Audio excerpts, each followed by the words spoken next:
সামনে দাঁড় করাবে নাকি? হ্যাঁ হ্যাঁ সামনে দাঁড়াবে। হ্যাঁ ওই রশিটা ছেড়ে দাও, রশিটা ছেড়ে দাও, সাইডে আর কিছু করার দরকার নেই, এইটা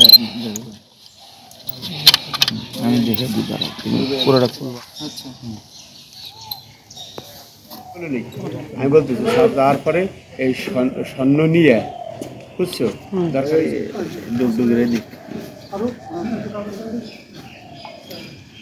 খোলা হয়ে গেছে।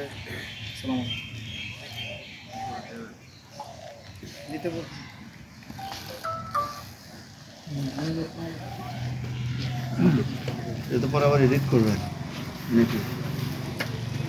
একটা ভাই গেল একটু বউ একা একা হয়ে কাজ করতেছে, ঘুরতেছে, একটু করে হয়ে গেল না জায়গায় জায়গায় কি পিছায় পিছায় দে, পিছায় দে, পিছায় দে। গাড়িটার মেইনলি এই যে আপনার এখান থেকে পাওয়া দর্শনা উপরে তোমরা একটু ভিডিও করো না কেন, তাহলে যদি জীবন চাই তুমি দিতে পারবা। তেল নিছ?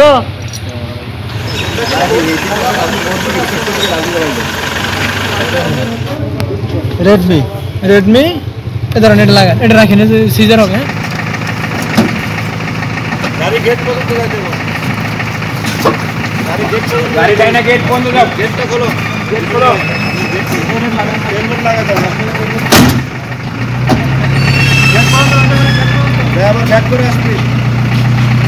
আমাদের ব্যাটালিয়ন একটা স্পেশাল টিম, একটা গোপন তথ্যের ভিত্তিতে আমরা একটা অপারেশন পরিচালনা করি।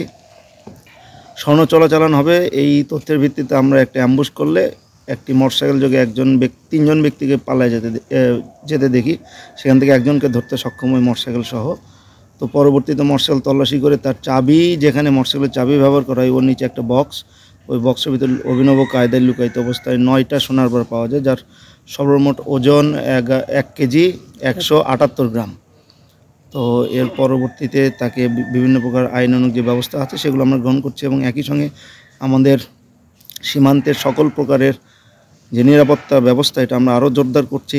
আমাদের অলরেডি জোরদার আছে। উভয় দেশের ভিতর শান্তি শৃঙ্খলা সহ বাকি যে কোনো কিছু আমরা যে কোনো মূল্যে আমরা সেটা প্রতিহত করব, এ ধরনের চোরাচালান সহ অন্যান্য যে কোনো কিছু। এছাড়াও আমাদের আজকের আরেকটা সাকসেস আছে, সেটা হলো মুজিবনগর এবং নাজিরাগোনা বিওপি অনেক বিপুল পরিমাণে শাড়ি, 3 পিস এবং শীতের গায়ের চাদর জব্দ করে। তো এ নিয়ে আমরা আমাদের সর্বোত্তম চেষ্টা দিয়ে আমরা আমাদের সীমান্তের সর্বোচ্চ সুরক্ষা নিশ্চিত করার জন্য বদ্ধপরিকর।